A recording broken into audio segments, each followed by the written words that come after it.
अस्सलाम वालेकुम नाज़रीन, मैं इस वक्त मौजूद हूँ नस्ला टावर के सामने। बिल्कुल आफत में मेरे आप नस्ला टावर देख सकते हैं, शाहरा फैसल पर वाक़ नस्ला टावर, जिसको सुप्रीम कोर्ट के अहकामात के बाद अब गिराने का अमल शुरू हो चुका है। और आप मेरे आफत में देख सकते हैं कि बिल्डिंग में इस वक्त मज़दूर जो है वो बिल्डिंग को गिराने में मसरूफ़ हैं और बड़ी तेज़ी से ये काम जारी है। ना सिर्फ मैनुअली बल्कि हैवी मशीनरी भी इस्तेमाल की जा रही है इस बिल्डिंग को गिराने के लिए। गुज़िश्ता रोज़ सुप्रीम कोर्ट में समाअत भी हुई थी और डेप्यूटी कमिश्नर ईस्ट आसिफ जान और कमिश्नर कराची इकबाल मेमन भी सुप्रीम कोर्ट में पेश हुए थे और चीफ जस्टिस की जानिब से काफ़ी सख्त अल्फाज में उनसे सुप्रीम कोर्ट की जानिब से इस बिल्डिंग को गिराने के अहकामात पर अमल दरामद ना करने पर तो कमिश्नर कराची और डिप्टी कमिश्नर ईस्ट को काफ़ी सख्त अल्फाज का सामना भी करना पड़ा था।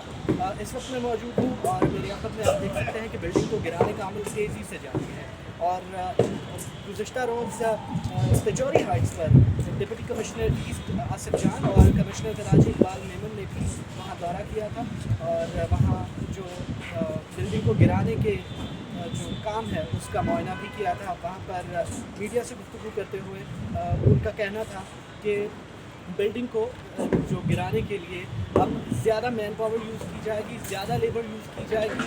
सुप्रीम कोर्ट के अहकामात के बाद गुज़िश्ता रोज़ की समाअत में जो अहकामात किए गए और काफ़ी गुस्से का इज़हार भी किया गया था सुप्रीम कोर्ट के जज की जानिब से कमिश्नर कराची के और उन्हें यहाँ तक कह दिया गया था कि आप बिल्डिंग गिराएं वरना जेल जाएँ। तो उसके बाद से देखने में आ रहा है कि बिल्डिंग को गिराने का जो अमल है वो काफ़ी तेज़ हो चुका है। लेबर की तादाद बढ़ा दी गई है और मशीनरी भी बढ़ गई है। यहाँ पर सिक्योरिटी के इंतजाम भी किए गए हैं।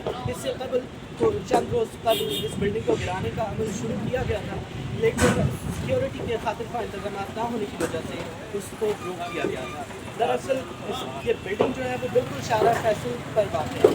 शाहरा फैसल इसके साथ से गुजरती है और बिल्डिंग जब गिराने का अमल शुरू हुआ, बिल्डिंग के टॉप फ्लोर्स की पर जब अमल शुरू हुआ, लेबर ने बिल्डिंग को गिराना शुरू किया। इब्तदाई तौर पर बिल्डिंग का जो अंदरूनी हिस्सा, वहाँ के दरवाजे, खिड़कियाँ, उनको तोड़ा गया। तो जो मलबा था जो वो नीचे गिर रहा था तो वो बराह रास्त शाहरा फैसल पर गिर रहा था और इस सूरत में वहाँ ट्रैफिक चूँकि हर वक्त रवा दवा रहता है शाहरा फैसल पर, तो खुदा न खास्ता कोई भी नुकसान हो सकता है, जिससे बचने के लिए इस बिल्डिंग को गिराने का जो अमल है वो रोक दिया गया था। लेकिन गुज़िश्ता रोज़ जब समाअत हुई तो चीफ जस्टिस गुलजार अहमद की जानिब से डिप्टी कमिश्नर ईस्ट आसिफ जान और कमिश्नर कराची इकबाल मेमन की सरजरिश भी की गई और उन्हें सख्त अल्फाज में कहा गया कि आप बिल्डिंग गिराएं वरना जेल। तो उसके बाद से देखने में आ रहा है कि अमल खासा तेज़ हुआ है और बिल्डिंग को गिराने का गई है। और ये बिल्डिंग जो है आप देख सकते हैं कि गुज़िश्ता दिनों के मुकाबले में अब के जो विलेजेस हैं उनमें देखा जा सकता है कि बिल्डिंग में काफ़ी हद तक जो काम है वो आगे बढ़ चुका है इसको गिराने का। और आप देख सकते हैं कि दीवारें जो है वो तोड़ी जा रही हैं, बीच में आपको पिलर्स दिखाई दे रहे हैं, लेकिन दीवारें जो है वो तेज़ी से तोड़ी जा रही हैं। तो आप देख रहे हैं कि लेबर जो है वो बिल्डिंग को बड़े बड़े जो हथौड़े हैं उनसे गिराने के लिए मसरूफ़ अमल है। तो इस हवाले से हम आपको मज़ीद भी अपडेट करते रहेंगे, यहाँ के अंदरूनी मनासिर भी दिखाने की कोशिश करेंगे, चारों तरफ से जो मनासिर हैं इस बिल्डिंग के वो भी दिखाने की कोशिश करेंगे। तो हमारे साथ रहिए।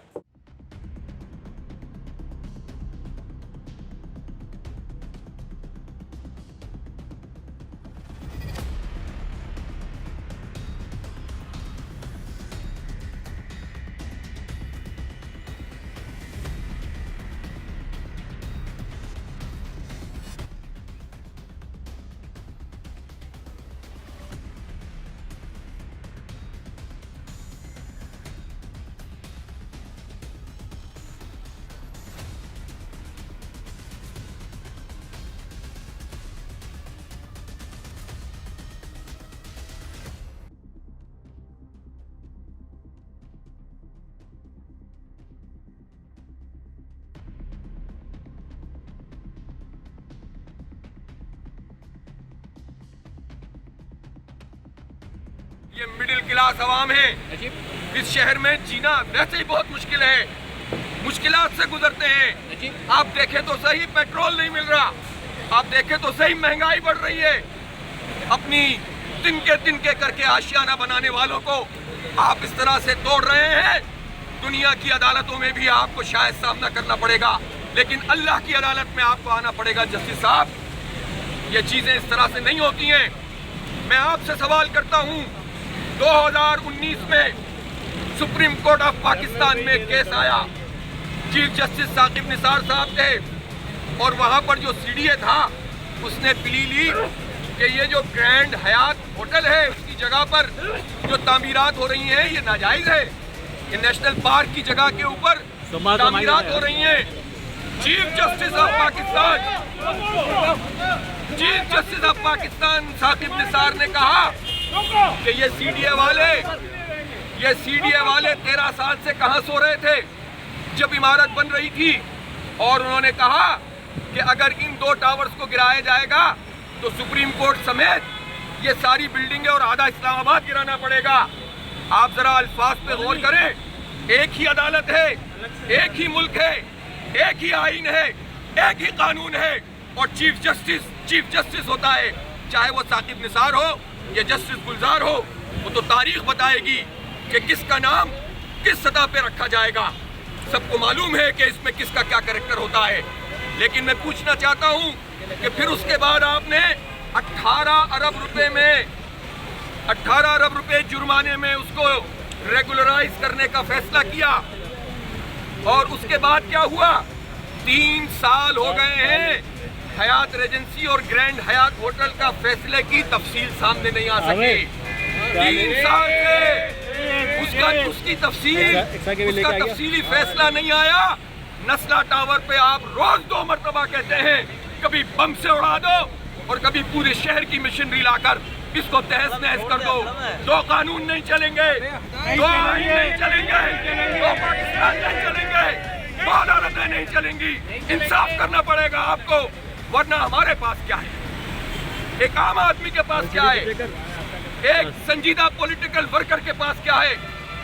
जस्टिस साहब ऐसा न करें कि लोग अदलिया के मुकाबले पर आकर खड़े हो जाएं। तो खुदारा आप अगर कोई चीज़ बेहतर करना चाहते हैं, इदारे बेहतर करना चाहते हैं, तो आप सिंधी मुस्लिम सोसाइटी को बुलाते हैं जिसने ज़मीन दी थी, जिसका आपका कहना है कि ज़मीन सही नहीं है, तो आपने तो उसको बुलाया ही नहीं है। तो इसका मतलब है कि इंसाफ नहीं हो रहा इसमें। और इसमें अगर आप इदारों को नहीं बुलाएंगे, जिन्होंने अप्रूवल दी, मास्टर प्लान को नहीं बुलाएंगे, जिसने उसके नक्शों को डिज़ाइन किया, तो कैसे होगा? लोग लीगल बिल्डिंग जिसने करोड़ों रुपए फीसें देकर ये अप्रूवल करवाई, तो आइंदा कौन करेगा ये काम?